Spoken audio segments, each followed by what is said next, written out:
You can bet your bottom dollar. Great programming coming up next on the Stewart Media and Entertainment Network. Stand by. Hold on.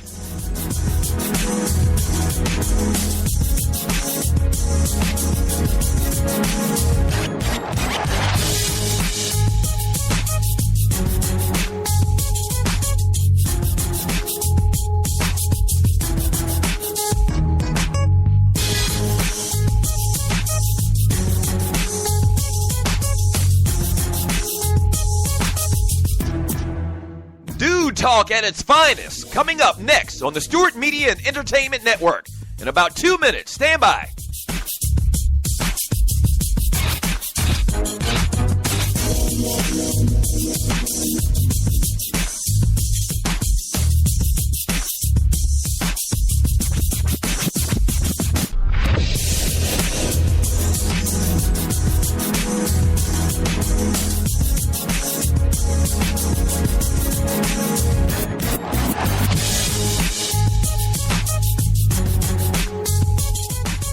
We know what guys are talking about. Stand by. A great show coming up next on the Stewart Media and Entertainment Network. In about 30 seconds. Stand by. Don't go away. Stop.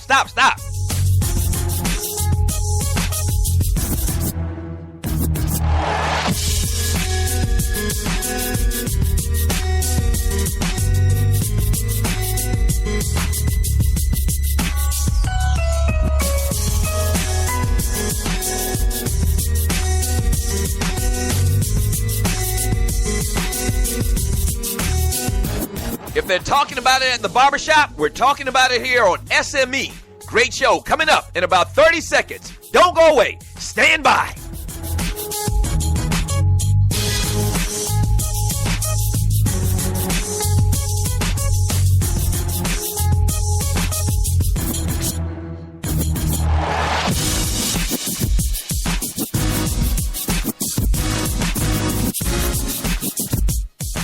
It's time. Sit back, relax, and enjoy. Another great product on the Stewart Media and Entertainment Network. Yeah!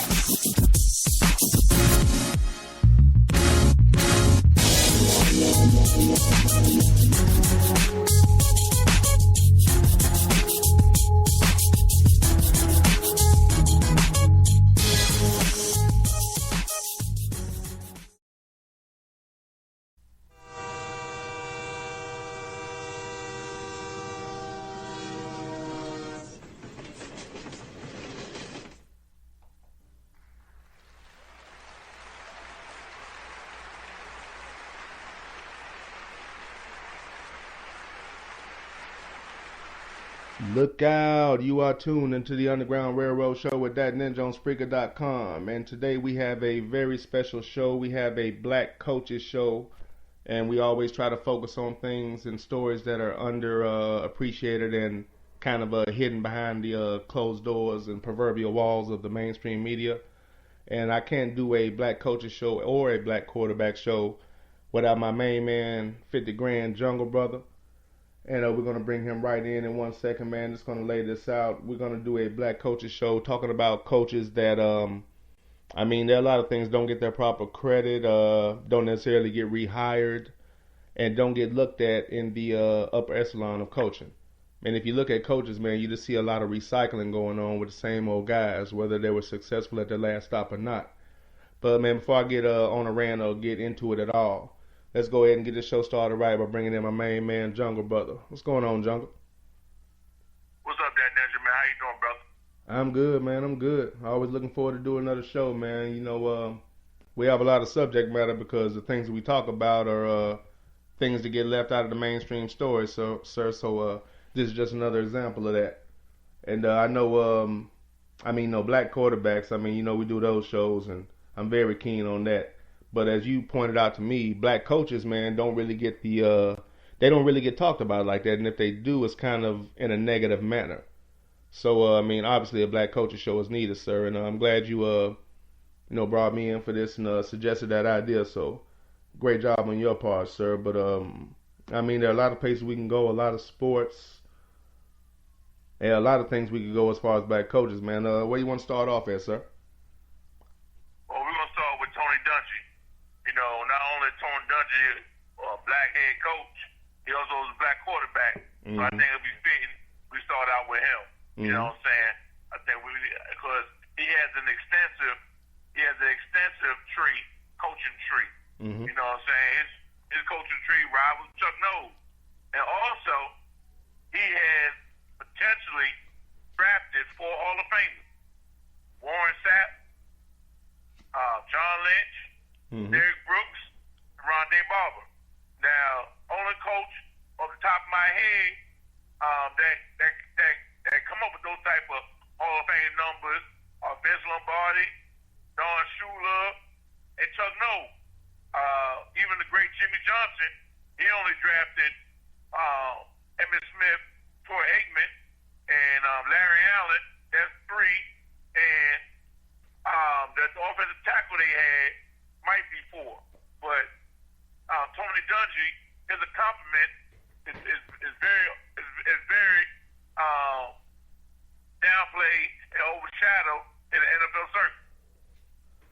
Well, yeah, I definitely agree with that. I mean, the thing that sticks out to me about Dungy, and I mean, we'll discuss other things about his career, at this point, but the thing that sticks out to me the most, the first thing, let's go with the first thing. The first thing, now I will even admit in Tampa, I would have liked for him to be a little more aggressive on offense, but as I've gotten older, I understand that a defensive coach, quote unquote, wants to, they coach what they know. They want the defense to excel because that's what they're coaching. So their strategy is to play tough defense and kind of grind it out on offense somewhat. Play strong ball but not necessarily be high flying. And I always had an issue with that at Tampa because I thought they were right there and they could do a lot of things if they would just simply try more on offense. And but this isn't the main point I wanted to get to. Just another side note, full disclosure on Tony Dungy before I get into everything, because these are the things that I first think about when I think about him. Another thing was he was a quarterback in Minnesota, correct? Yes, sir. Man, it would, and I'm not sure if he would have been able to. Maybe he doesn't even think like this, but I sure wish a guy like that, who never got a chance to play quarterback in the NFL like many black people, would have been looking for. I mean, he did have Sean King as a quarterback, but I would have liked it if he would have been, I don't know, maybe kind of looking for that since he was one that didn't get a chance. Maybe he would have been somebody that wasn't, not sympathetic, but somebody that understood that a guy that wasn't necessarily getting the praise and accolades could come in and play the quarterback position. Not saying that he didn't, but it would have been nice if he would have been somewhat of a crusader for that. But having said all that, one thing that always aggravated me was that after he did leave Tampa Bay, and after they let him go, after he basically revamped that franchise and made them relevant again.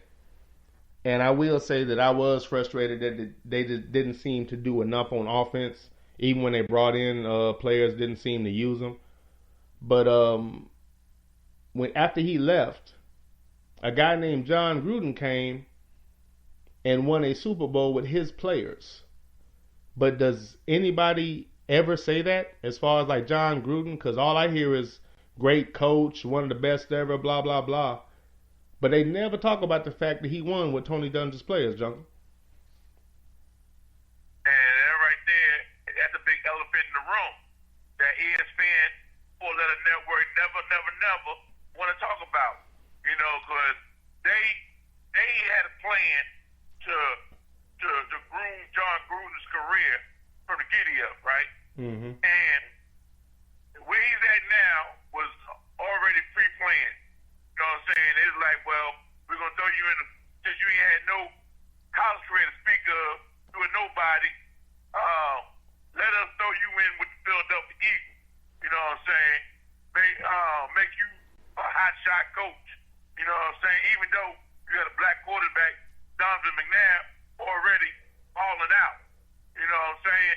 Let's put you with Donovan McNabb to make it seem like you're the great coach. Okay. So what they did was they tried to figure out what's the best place for a little prodigy. Now Tony Dungy, he started out a defensive coordinator. He started out defense coordinator with the Minnesota Vikings with Dennis Green. Had a great defense. You know what I'm saying? But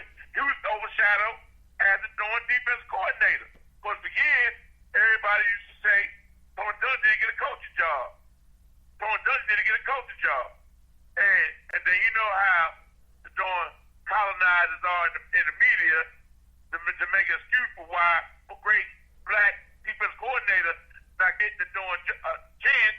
They say, well, he probably ain't interviewing well. So he dealt with that for 3 years as a defensive coordinator. Right? He finally got the job. He finally got the job now. He finally got the job in Tampa Bay.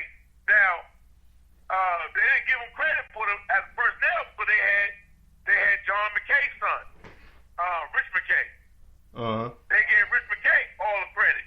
You know what I'm saying? But it was Tony Dungy picking those players. Because you look at Rich McKay when he went to Atlanta Falcons, he ain't draft Jack Squat. Not at all. He ain't draft Jack Squat as a general manager. But all of a sudden, he went to Tampa Bay. He drafted 4 potential Hall of Famers. He drafted Warren Sapp, Rondé Barber, Derrick Brooks, and John Lynch. I give Tony Dungy credit. Because you look at all the players Tony Dungy drafted when he went to the coach, even though they gave Bill Polian credit. So Tony Dungy goes down as our first black quarterback we talk about as somebody that's been very undermined, very overshadowed. He has great accomplishments. Four Hall of Famers, and that's just with the doing Tampa Bay Buccaneers. We ain't gonna talk about Dwight Freeney, Bob Sanders, all these other doing great defensive players he drafted with the doing coach.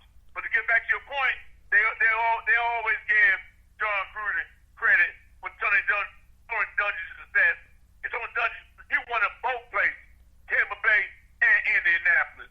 And when people y'all listening, and SME, y'all need to take heed. Don't ever let them forget Tony Dungy is a great coach. I think he just got selected to go to Hall of Fame.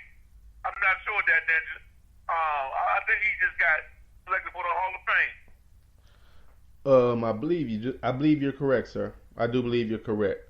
And just to elaborate on what you were talking about, man, and don't forget about Robert Mathis out of Alabama A&M, which is in Huntsville, Alabama.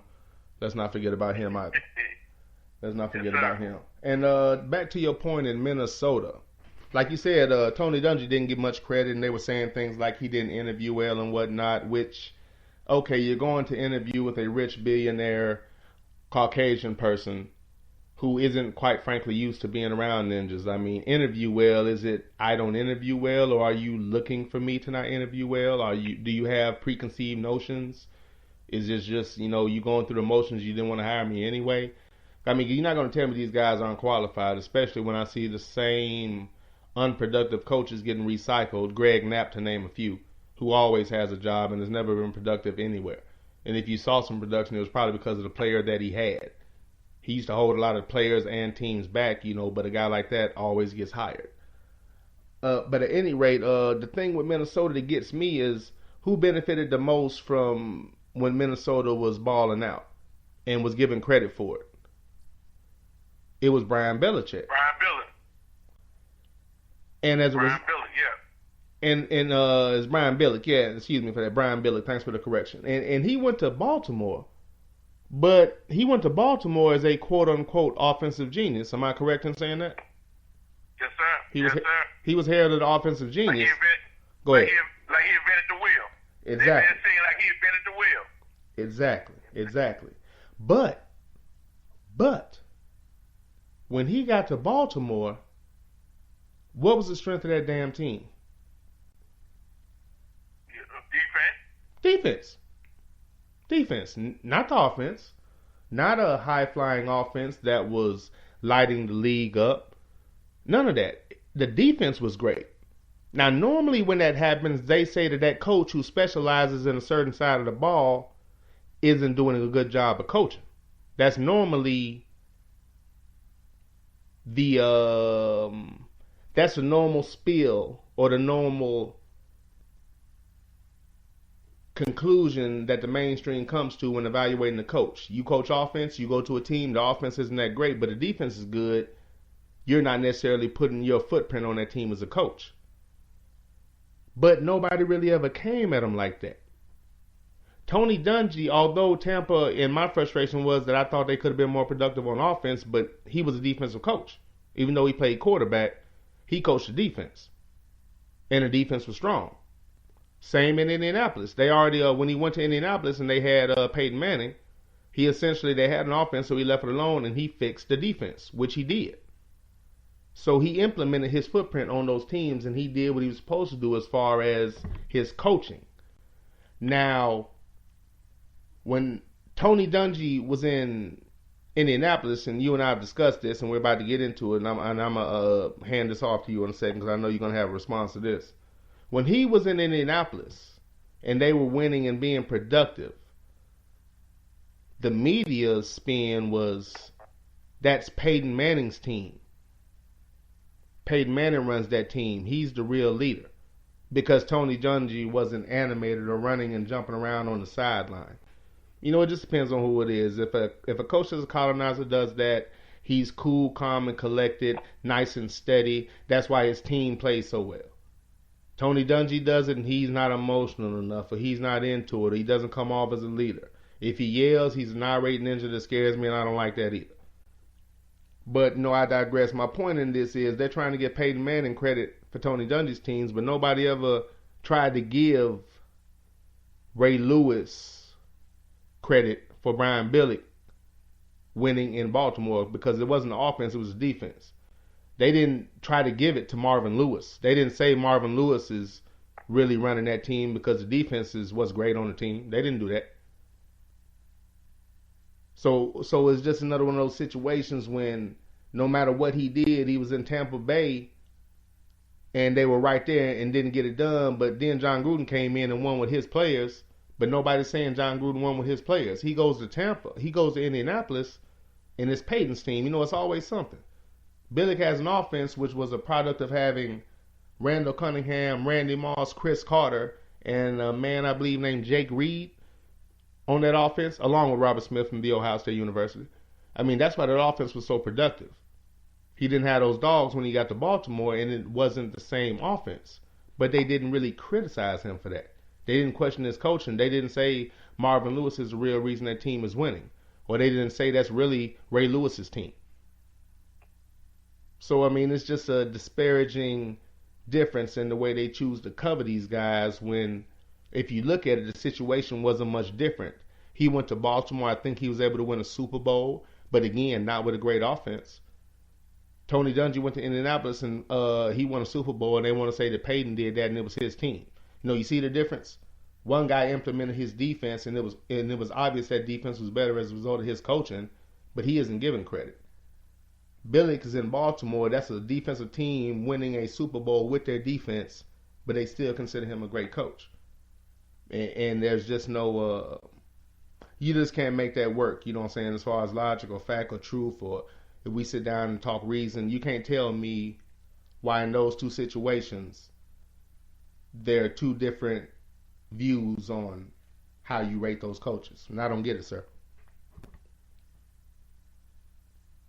And you made a great point. But one thing you said about, and you said it a few times, Tony Dungy didn't have a great offense at Tampa Bay.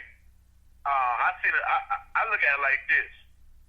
You know, I look at him using his best weapons he had available.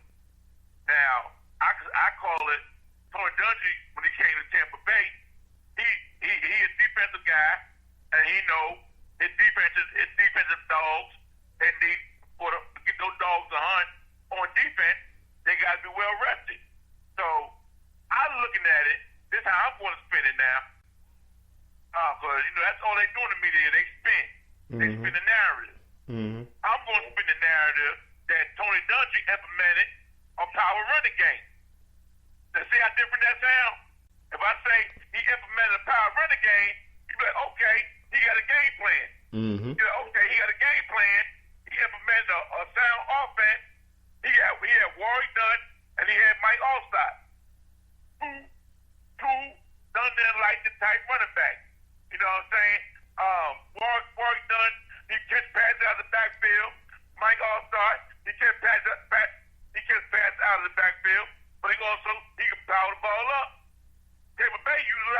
system of power, running game, which allowed Warren Sapp and the defense to rest. Jimmy Wright, all of them. You know what I'm saying? So I think he had a great offensive game plan. And then go to Sean King. Now, Sean King came in the game, read defenses. He went 11-0 at Tulane, right? Nobody, none of these doing draft pundits had Sean King going in the first 3 rounds. Tony Dungy took him, right? Started him as a darn rookie. And I'll tell you now that ninja, name me a quarterback who came to the line before Sean King pointed out the Mike linebacker. Sean King was the first one to point out the Mike linebacker when he came to the line. But they'll never give him credit for that, though. And you know how many people right now, dude, you know how many people right now saying Jungle Brother out his damn mind, dude? You know, the people no respect. Oh, yeah, shout out to SME and Doug Stewart, man. We appreciate the opportunity to be on the network, man. And shouts out to everybody in the chat and just listening out there, man. Shout out to Doug Stewart and the TDSS. But you know, half of them jokers right now, jaw just dropped, right? Because I'm no insult, man, no insult, but it's obvious to me, no insult to anybody listening, but it's obvious to me that people, whether they realize it or not, fall for narratives because it's simply what they hear. And that is just something that's not heard. Because you know who they're going to say it was. But I mean, a lot of people right now sitting there with their jaws open. But elaborate, sir, because I'm with you. Go ahead. Yeah, he implemented a power running game. You know what I'm saying? Mike All-Star, Warwick Dunn, Sean King, the first coming as a rookie now, and I was spinning some more. You know, the media, they all about spin, right? They're going to tell you how great this coach is. Since we're doing a Black Coaches Show, I'll tell you how great Tony Dungy is. Tony Dungy played quarterback in college, right? So, Sean King, he came in, had some success at Tampa Bay. Want to know why? Tony Dungy helped him out. Tony Dungy got that kid together, you know what I'm saying? Relaxed him, you know what I'm saying? Say, here's the game plan. Don't do too much. We're going to implement the run, whatever. That's a great coach. You know, you don't take a pit bull, you know what I'm saying, and treat him like a poodle. You know what I'm saying? You don't have a doing a pit bull and try to make him a doing sheepdog, guard your sheep. A great coach going to implement a system based on his players. And yeah, Mike All-Star, Warren Dunn. So guess what Tampa Bay did? They ran the ball. They ran it effectively. They had a smart quarterback and Sean King who could get them out of a huddle. I know you heard that before, right? I know you heard that before. When they don't got nothing good to say about a colonized quarterback, they say, well, he can get him out the huddle. Well, Sean King got him out the huddle, and he ran defense. He was a game manager. I know you heard that before. Yeah. Oh, that sounds familiar. Okay. I'll tell you what, why not impromptu? Okay, I'll be the antithesis to what you just said. Okay, so like you just said, the media spins, correct? Yes, sir. And so you saying, instead of saying, you know, I think the offense was too conservative, you saying he implemented a power running game, man, that makes sense. And that's really the kind of thing we're trying to get across is in some instances, because we got to understand most people don't necessarily know football. And that's kind of the thing that the media does to me is they make it seem like it's not as important that you play to understand the sport. And I'm not saying you can't understand it without playing, but I am saying there's a perspective you can never get on the outside looking in. And it's like their whole job is to convince you that such is not the case. So in saying all that, man, I think there's certain things you can see if you played before that you understand about the game. And when you hear people saying things that are nothing more than media points that have nothing to do with football, you're just looking at them like they're crazy, but they don't get it. And will actually get upset with you or challenge you and thinking that they know what they're talking about when they don't. And if you never really strapped on pads, man, you can have a good perspective, but there's certain things you'll never get. And that's when you'll fall off and fall for the media spin. Because that's what they're there to do, is to convince you that you didn't have to play to know just as much. Because they didn't, and they want you to think that they know more than people that actually played. Which is why they'll criticize a player telling you what it is when it doesn't fit their narrative. But the antithesis of that, man, they would come on and be like, well, Tony Dungy had a great defense, but he never really got the offense going, and it was so conservative that they never could get out of the first round. Sean King was a terrible quarterback, and any serviceable coach would have got somebody that was actually competent. He had a great running back like Warwick Dunn, couldn't do anything with him. He had Hall of Famers on defense, and he never won with them. And that would be the difference. Listen to what you said and listen to what I said. And that's really all the media does when they're dealing with certain people, depending on how they want to cover them. Now, I will say this, if you stop and think about it, Tony Dungy's not even a quote-unquote aggressive ninja. He doesn't say anything out the way. He's fairly laid back, and they still didn't want to give him credit. So what you think they're going to do to a coach that's outspoken or animated in any way? You would think Tony's the type of guy they like, but they still said that's Peyton's team. They still didn't use that atypical thing where they say such and such won with such and such players. They didn't say John Gruden won Tony Dungy's Super Bowl. We say it, they don't. And then when you get to Indianapolis, Peyton won, not him. It's Peyton's team. And this isn't even, the type of ninja they dislike. So, that lets you know how deep it runs as far as the way the media covers it. And I said it before on an earlier show, man, racist, incompetent, or unaware. Racist, incompetent, or ignorant. Either straight up racist, unaware that they, I don't know if you've ever had a discussion with somebody where they would say they don't know what they're doing. Like they it's that white privilege. They're only in their world, so they can't see that they're, being short-sighted, which I don't believe. There's that, and then there's just straight up being incompetent at your job, not being a good journalist. But it's got to be one of the three for it to be consistently like this. And again, Dungy's not even somebody that, and I don't think it's right in this sense either, but he's not even somebody that's ever said anything egregious. As a matter of fact, the only thing Tony Dungy ever said the mainstream didn't like, and I'm a little off subject, man, but let me get this out. Do you remember when Randy Moss did that little fake moon dance, that little fake mooning dance after he scored a touchdown in Green Bay? Yes, sir. And they raised hell about it. Oh, that's disgusting and all that BS. And they made a bigger story about it than Riley Cooper saying he whooped every nigga in that concert. Yes, sir. Talked about how terrible the guy was. Tony Dungy, they went to Tony Dungy hoping and assuming he was going to kill Randy for it. And Tony Dungy said, well, what y'all don't understand is when you go to Green Bay, all the fans line up and literally moon our bus. The fans line up and literally moon the bus when they pull up. So Randy was just giving that back to him. That's what that was. Because when they pull up in the bus, the fans literally moon them. The passionate Packer fans, that they never, ever have mentioned that. You don't think the media knows that, but they never said nothing about it. My point is, they knew that. I remember that. Yeah, you remember that, right? I remember that game. Joe Buck went crazy. Yeah. I remember that game. Joe Buck went crazy. Yeah. I dare, that's classless. I dare Randy Moss do that. That is so classless. And of course, Troy Aikman, he gonna beat off him. That Joe Buck started that crap.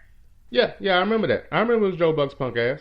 And that's my only thing is, look what they choose to be offended about. And my only thing is, if Tony Dungy knew that, how you don't as a so-called journalist? You gonna tell me they didn't fucking know that? You don't think nobody in that locker room said, man, they moon us when we pull up? Think about it. If they had a problem with that, they went around and them teammates, hey, can you believe he did that? You know what they do. You don't think nobody said, no, that's because they moon us, literally, like for real. They actually pulled their pants down. Joe Buck was acting like Randy pulled his fucking pants down. Yeah. His pants were on. He yeah, did. All up in Randy Moss Kool-Aid, not even knowing the flavor. Exactly. But there's no way the media didn't know that that's why he did it. But they shut the fuck up about it and said, let's go get this nigga who just so happens to be one of the best players ever put on a fucking pair of cleats. So, man, it's obvious what they do. You're a ninja, they come after you. If you're a colonizer, you get a slide. And it goes right back to the coaches as well. I got off topic. My bad, man. Let's stay on point. But I think the whole thing we're talking about with Dungy is, though, man, obviously had a great coach, had a great career, did much more than John Gruden, I think, who lucked up on the Super Bowl, got out of coaching, and didn't go back, because if he did, he would be exposed. In my opinion, that's why I think John Gruden is not going to leave the booth. In my humble opinion, Jungle Brother. Yes, sir. Yes, sir.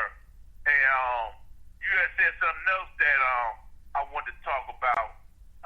You were talking about how Tony Dungy, something you said he didn't get black quarterback there. We went over there. He drafted Sean King. Yeah, he did. Now, go ahead. You gotta understand, in both Tony Dungy's instances at Tampa Bay and at Indianapolis, he had a high profile general manager over the top of his head. So he was getting it both ways. You know what I'm saying? He wasn't getting credit, and plus all the Hall of Famers he drafted, they gave it to the doing general manager. Mm-hmm. But another thing you said, he got Indianapolis, how they said, oh, well, Peyton Manning coaching the team, blah, blah, blah, blah, blah. Mm-hmm. They didn't want to give Tony Dungy credit for winning the Super Bowl because he had Peyton Manning. But everybody, y'all need to go figure that Peyton Manning had never won a playoff game until Tony Dungy was his coach. Now, y'all chewing that nugget, SME. I see you in the chat room. Shout out to Gary Joyner, Dorney. I see y'all in the chat room. JB Jennings, I see y'all. Think about that ninja. Peyton Manning never won a playoff game until Tony Dungy was his coach. And that's what I was going to say. I mean, in great point by you, and you dropped the bomb right there. Dude, if he was a coach of that team, why couldn't his big head HGH ass win something before Tony got there, since he was already his own damn coach?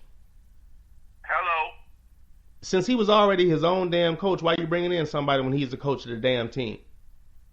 Media bullshit, sir. Media bullshit. That's all this is.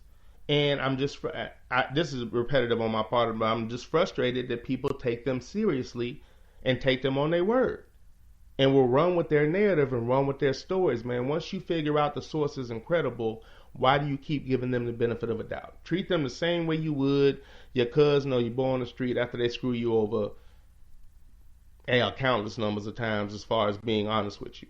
So, I mean, you said it. He didn't win a playoff game up to that point, and if he was coaching the team, did he become a better coach over time? Because he wasn't winning a damn thing before Tony got there. So did he become a better coach over time? No, you know what? No, it just so happened that he was the coach of the team when, because my man, after Tony Dungy, forgive me for not having his name on top of my head. He was an assistant with Tony. What was my man's name? One of his assistant coaches? Yeah. No. If I'm not mistaken, he coached the Colts after Tony Dungy left. Black dude. Very stoic. You talking about man, I had his name. You asked that the other day, and I told you. He coaches for Detroit right now. Yes. Man, forgive me for that, man. I shouldn't did that to you last. I got open mic syndrome. You know how you get a brain fart? Jim Caldwell. Yeah, Jim Caldwell. Yeah. Now that was the coach after Tony Dungy left, correct? Yes, sir. Did they win a Super Bowl, Jim Caldwell? They made it. They made it there. Peyton Manning threw that interception. That pick six closed the game out. They lost to New Orleans. Yeah, so they lost New Orleans. Now, if Indianapolis would have won that thing, remember Jim Caldwell had them undefeated. Yeah. He had them undefeated, and they were saying, "Oh, he needed to sit players." They didn't want Jim Caldwell, the black coach, breaking that record. You know, you should sit your players. Don't go after it. But they were saying a whole different thing with New England. I mean, yeah, go ahead there, Ninja, but you was on that Jim Caldwell fan. Go ahead, what you saying? I was just saying, it's real funny that how when Tony Dungy and Jim Caldwell were Peyton Manning's coaches, he was the fucking coach of the team. In both instances. Exactly. But when John Gruden come in, he had Tony Dungy, he gets all the credit for being a coach of genius. But Jim Caldwell come in after Tony Dungy, he gets no credit. Now, why is that? Jim Caldwell had a better resume. He had a better resume than John Gruden, because Jim Caldwell, even though he was a flop, he was coaching Wake Forest. Where was John Gruden at? I'll wait.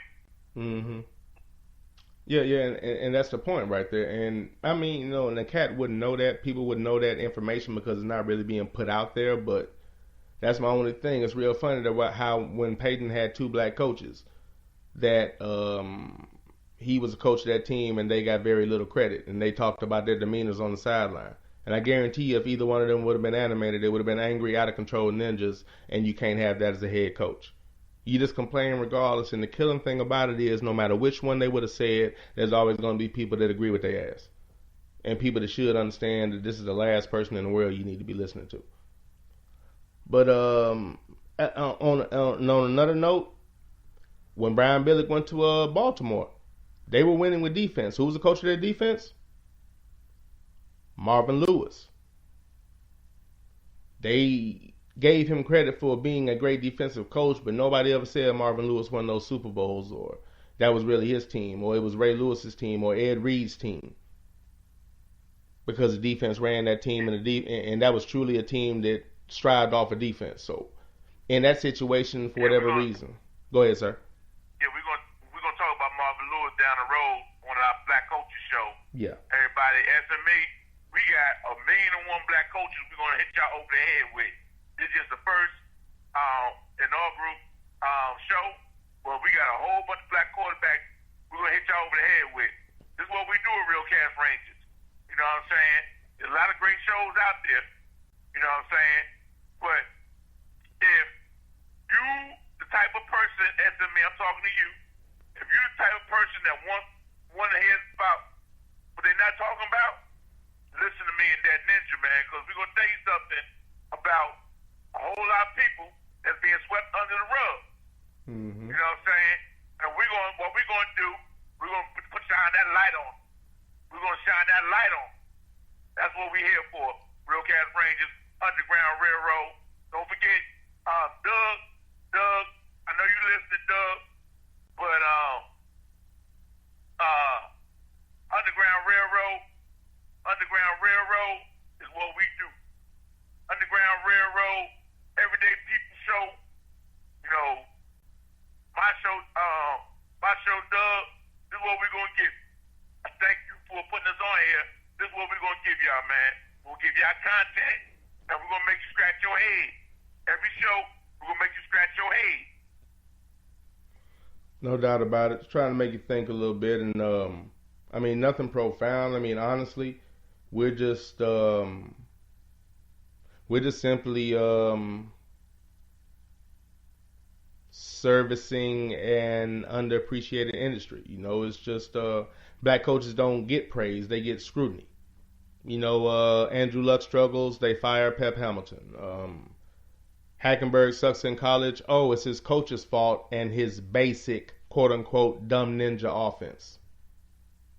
So I mean, it's widespread. So I mean, it's very widespread. So there's endless content because there's an endless amount of coaches that have gotten bad press and or bad breaks for minor offenses, and you've seen their counterparts for much more egregious acts get a complete and total skate in comparison for the type of vitriol a black coach might get for, I don't know, speaking the truth that somebody didn't want to hear, and or screaming on the sideline, and or some type of minor infraction. So that's what we're trying to do, man. And again, endless content because the immoral and or racist and or bias and or incompetent media gives us endless material by simply being who they are, which is piss poor journalists and apparently very immoral people from my perspective.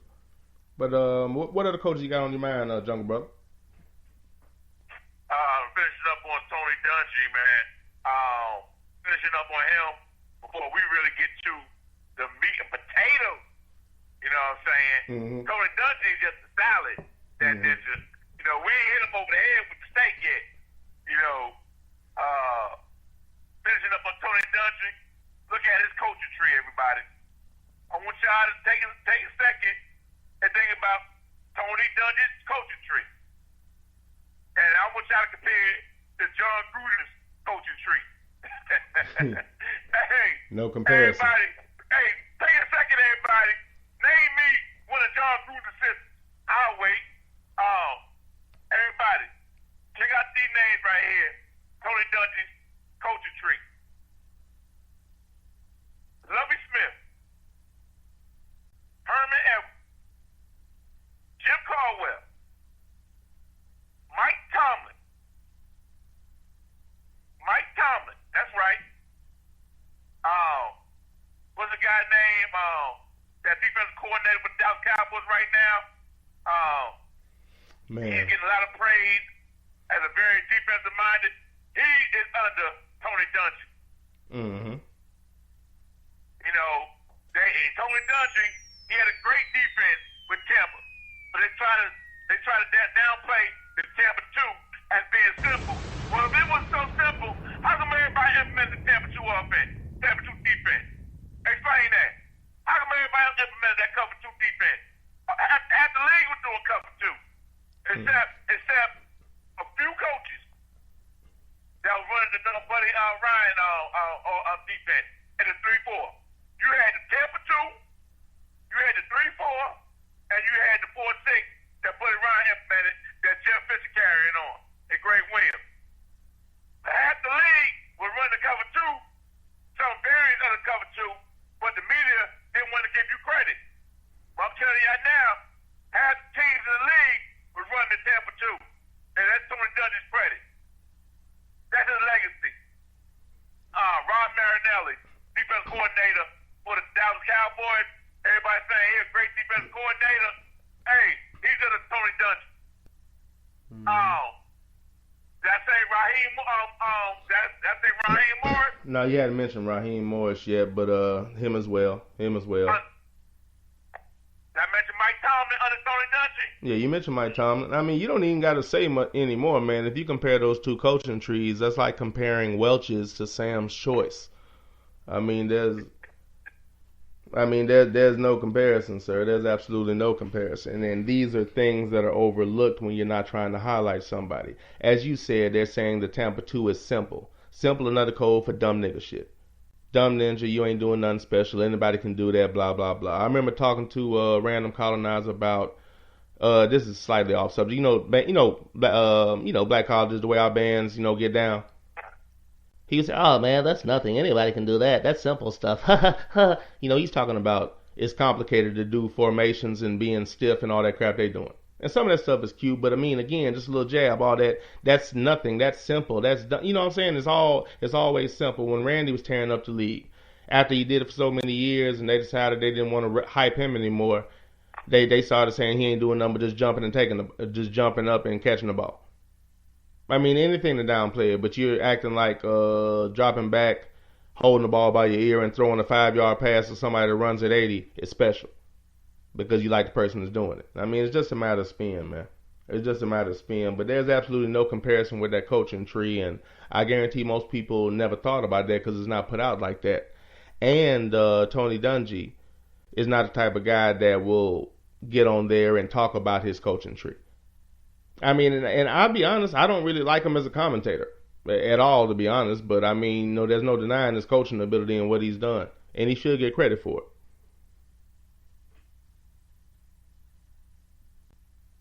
Really should get credit for what he's done as a coach, because there's no denying it. And that coaching tree goes without saying, and it goes without saying how many black people he gave a chance to coach. And not only did he give them a chance to coach, they were good coaches.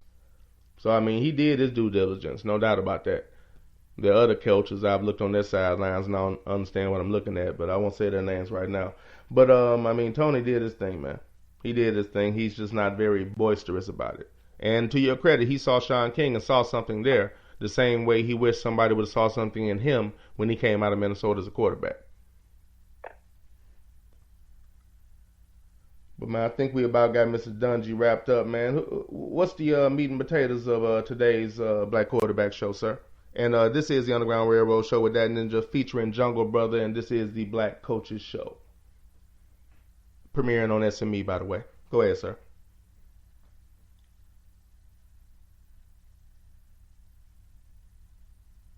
Hey, that ninja. Yes, sir. Can you hear me pretty good? Cause it sound like you going in and out. My reception pretty good. Yeah, we're golden, sir. We're golden. I'm coming in pretty good. Yeah, we're golden, dude. No problems. Just keep it going. We're straight. Okay.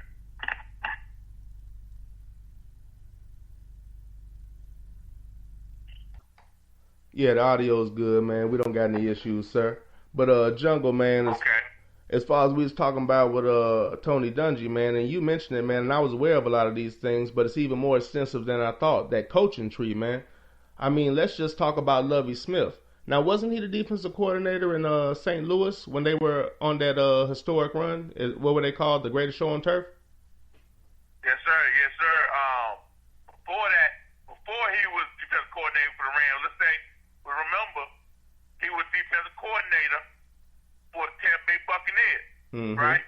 Yes, sir. And after the doing sports coup, after the coup attempt by John Gruden and his powers that be that control his career, after that coup attempt in Tampa Bay, they got rid of Tony Dungy and all his assistants. Lovie Smith got picked up with the Rams. And overnight, the Rams went from a laid-back defense to a turnover machine defense. Getting pick sixes, forcing turnovers, you know what I'm saying? All of a sudden, the Rams back in the Super Bowl. But, of course, they giving the offenses, they giving the offense credit because they had Marshall Falk, they had Torrey Holt, they had Isaac Bruce. Isaac Bruce. Yeah, Isaac Bruce. What's his nickname? The Deacon? Yeah. The Reverend? Yeah. Ozzie Akeem. Well, yeah. But like I said, they had Lovie Smith coaching the Rams defense. And the Rams ended up back in the Super Bowl. But of course, everybody know what the Rams would have against. They would have against Cheatgate. Exactly. And go ahead, sir. Tom Brady, Bill Belichick, you know what I'm saying? All of the Cheaters. That's right. You see Grego in the chat room, you know what I'm saying? You got something smart to say about that. You know what I'm saying? But yeah, man. So Lovie Smith, he went up against the Cheaters, and everybody know what happened. You know what I'm saying? That's right there. Talking about Lovie Smith alone on that coaching tree is very powerful. And then we all know what he did in Chicago. Hold on. Before you get to Chicago, some people don't know. The Cheaters taped the Rams practices and had checks for plays and new defensive plays, so Brady knew what was coming. They knew where to go. If you listen to Marshall Falk, he was talking about it. He said we had plays we hadn't ran all season that we had especially for the Super Bowl, and they had checks for it. We called something we had never called all year, and they had a check for it. So, I mean, that's what we mean by the Cheaters and the videotaping and the thing they try to downplay because they don't want that image in the league that somebody did that. Plus, they kind of like the people that won it. I think if it was, if it was the Raiders, if it was any team with a black head coach, they would have ran their ass through the ringer. But go ahead, sir. You see Grego in the chat room? Yeah, I see him. Hey, now, go on the sidebar to that right there. I want y'all to know how extensive the Patriots cheating is. Now, let's flash all the way back to Tagliabue. Let's go to the time machine. Let's go on a Real Cat Ranger time machine now.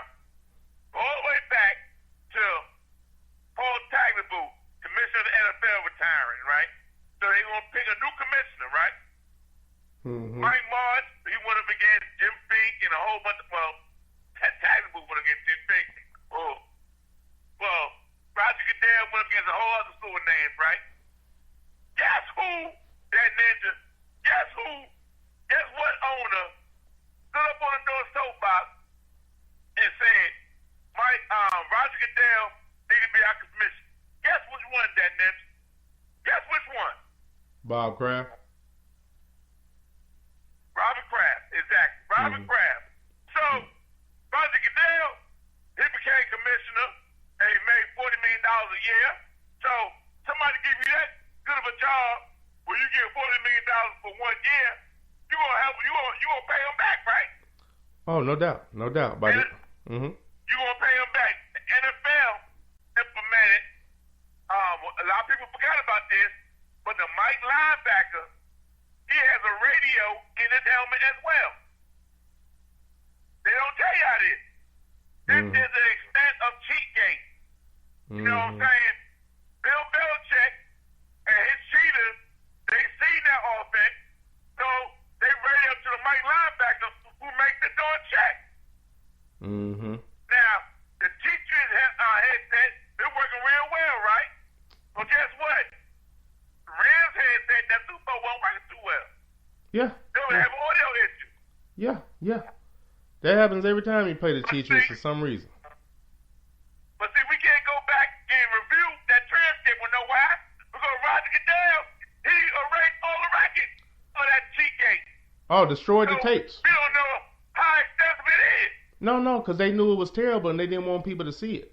But look, right after it came out and everybody knew what happened, what was the media's and everybody's fucking job more than anything?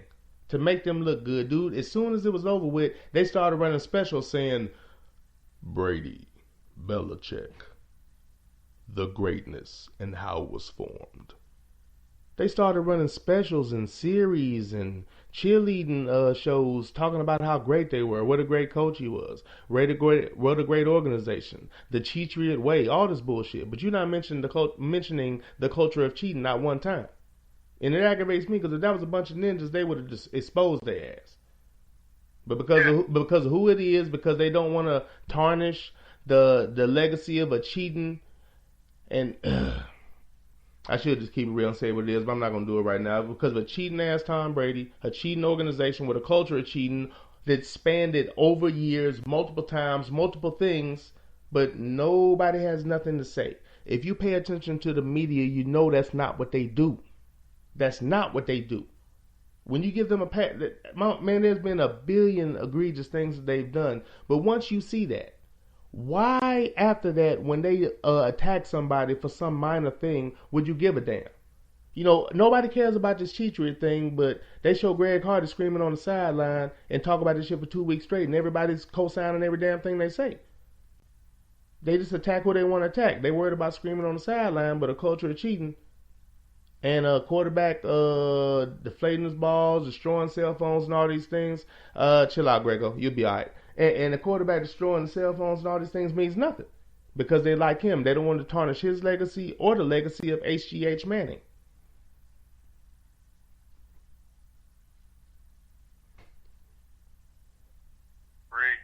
Nah, not at all, man. It is what it is with them cats, man. But, I mean, no credibility. But, I mean, back to the matter at hand, Lovie Smith. In the Super Bowl, you know, along with the cheating, Mike Martz could have stood to use Marshall Faulk, and that might have served him well. They probably could have pulled the game out, but nobody really talks about how he forgot about Marshall Faulk because he was trying to throw the ball everywhere. But he would have been able to throw the ball everywhere if the Cheatriots weren't cheating. So I mean, you know, it is what it is, sir. But I mean, that wasn't his only stop. I interrupted you earlier though. When Lovie went to Chicago, feel free, sir. He goes to Chicago, right? Chicago has only made the Super Bowl twice in their whole history. Mm-hmm. Chicago has only made the Super Bowl twice in their whole history. Mm-hmm. Now, of course, Lovie Smith, he had to go up against another great black coach. You know what I'm saying? That's the only reason why he didn't win the Super Bowl, but he went up against a black coach. Excuse me, sir. Excuse me, I believe he went up against the great Peyton Manning, and Peyton was a coach of those fucking teams, okay? Why don't you people learn that? Well, I want you to remind you that Peyton Manning ain't Dungy was his head coach. And he was at Indianapolis 3 years before Tony Dungy got there, sir. That's beside the point. Everybody knows Peyton's great. Yeah, Peyton's great. Tony Dungy is greater. So I remember the Super Bowl because it was two black head coaches. Oh man, there's so many things coming to mind right now, and I can't go over all of them. We got like 7 minutes left in this particular black coaches show. But remember how it was those two black coaches against each other, and the media didn't want to talk about that, and every time anybody brought it up, they tried to shame them. You know what I'm saying? It's so damn evil. There were two black coaches in the Super Bowl, and anytime somebody brought it up, the media would say, well, I mean, why are you surprised by that? I mean, it's not shocking to me that we have two black coaches. I mean, why does that surprise you? You know what I'm saying? Low down bastards. And for people that don't get what I'm saying, if you got to talk, okay, if you talk about the fact that there are two black coaches in the Super Bowl, then you got to talk about why it's special. If you talk about why it's special, it's because you're in a fucking league of ignorant ass people who didn't think black people could play quarterback, nonetheless coach. That's why they don't want to talk about it, because you got to bring up the ignorant ass past of people that are still there and people like your parents and your grandparents. They're uncomfortable with their past, so they don't want to talk about it. It's not about, oh, something wrong with you because you didn't think they could get here. No, we're celebrating it because we had to fight through obstacles dealing with ignorant ass people like you. I'm sorry, I digress. We're not talking about that. Go ahead, man. And speaking of that black Super Bowl, we had two black head coaches, right? Mm-hmm. You know, they tried to rain on that parade. Yeah. You know, it snowed in Miami that day. Oh, wow. You remember that? Yeah, I do remember that. Name me a Hall of Fame coach besides Tony Dungy who made the Super Bowl against somebody in his coaching tree. I'll wait. I'll wait now. I'm quite sure that probably is, because Vince Lombardi had a whole lot of coaches under him. Chuck Noll had a whole lot of coaches under him that did well, but off the top of my head, I can't think of any recently. No one sure can't think of no John Gruden coach. I damn sure can't think of him. There's only two names I can think of under John Gruden coaching tree. That's Tom Cable and the guy that was coaching from Nebraska. Mm-hmm. Barnes, both played. There's only two names. So I put Lovie Smith and Mike Tomlin against anybody's coaching tree. Mm-hmm. So get back to Chicago. Here in Chicago, they had an identity. You know what I'm saying? They had a defensive identity. You know what I'm saying? Chicago never, ever, ever, ever, after George Halas died, had an identity, a defensive identity that mirrors the 85 Bears, Mm-hmm. and the Bears under Lovie Smith. You know what I'm saying? Buddy Ryan defense, Lovie Smith defense. Take that out. Buckets Days, take that out. What do you got for Chicago? But nobody hardly mentioned. Nobody hardly ever mentioned Lovie Smith. You know what I'm saying? The black coaches are being undermined, undervalued. Yeah. And Underground Railroad, that Ninja, Jungle Brother, Real Cat Rangers, we're here to open your eyes, baby, everybody. We're here to open your eyes, that Ninja. Oh, no doubt, sir. That's what we're trying to do. Just trying to point out a couple of things, man. And I mean, great points made by you, sir. You dropped a couple bombs there, and I mean, okay, all we're saying is look at Lovie Smith, look at what he's done, look at Tony Dungy's coaching tree. Head coach in Chicago, got them to a Super Bowl. Was Jay Cutler his quarterback? Was Jay Cutler Lovie Smith's quarterback? No, I remember. It was Rex Grossman. It was Jesus Christ. Yeah. Man, hold on, man. Where's my damn man? Give Lovie Smith a round of applause, dear God in heaven. Yeah. He went to a Super Bowl with Rex Grossman as his quarterback. Yeah. I just remember. Why the hell does? Okay, man. Look. So he went to a Super Bowl with Rex Grossman as his quarterback. He's in Tampa Bay. Yeah. The team progresses well with a brand new quarterback, ready to go, ready to roll, and they get rid of him and give the offense coordinator the damn job.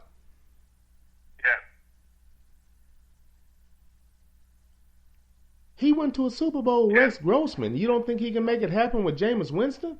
They didn't want him to get that glory, man. They didn't want him to get that glory, sir. Nah, but they didn't want. not at all. Nope. But we coming up on 2 minutes left in the show, man. We'd like to thank Doug Stewart and SME. Like to thank Doug Stewart for the opportunity, man. We hope y'all enjoyed it. We know we can. What we're gonna hit you with is not gonna be mainstream. You're probably not gonna hear it on any other show, and we pride ourselves on that, man. Hopefully you find it. Interesting and informative. A little order of business before we get out of here, man. There's a cat that's been supporting the show fairly well, man, and we're gonna make him an official Realcast Ranger today. Hopefully he accepts his nomination. But 334 Bama Boy is now an official Realcast Ranger for showing love, support, for dropping bombs in the chat room, man, and always being around. He's been doing it for a while. We don't let you in easy, man, but once you make your ranks, you're in there. And, man, anybody can be a ranger, man, if you keep it real in your everyday life. You do a real podcast. If you simply just tell the truth, man, despite what people may think about you. You know what I'm saying? That's all it takes, man. What do you qualify a ranger as, Jungle Brother? And you're looking at about a minute, sir. Hey, if you do more than one thing, man, you talk about sports, you talk about politics, you talk about entertainment, you talk about a range of topics, you're a ranger. Hey, there it is, sir. Hey, I'd like to thank you, Jungle Brother, man, for another great show, man. I'd like to thank you again for helping to bring me into this whole podcasting thing, man. I really enjoy it, and we're gonna get ready to check out, man. We'd like to thank SME. We'd like to thank Doug Stewart, man, for the opportunity, man. And we're gonna hit you next week with who we're gonna hit him with next week, Jungle? We'll go ahead and hit him with that tease, sir. Man, we're gonna hit y'all with Nolan Richardson. 40 minutes of hell. We're gonna give y'all an hour of hell, though. Oh, no doubt. Very underrated coach. Should have had another head coaching job. And, I mean, he essentially got whiteballed out of college basketball, man. But, we'll get into that. And if you're a greenhorn, quote-unquote, you might not remember that man. But this has been the Underground Railroad Show with That Ninja, featuring my man Jungle Brother on SME and Spreaker.com. We'll see y'all next week. Be easy.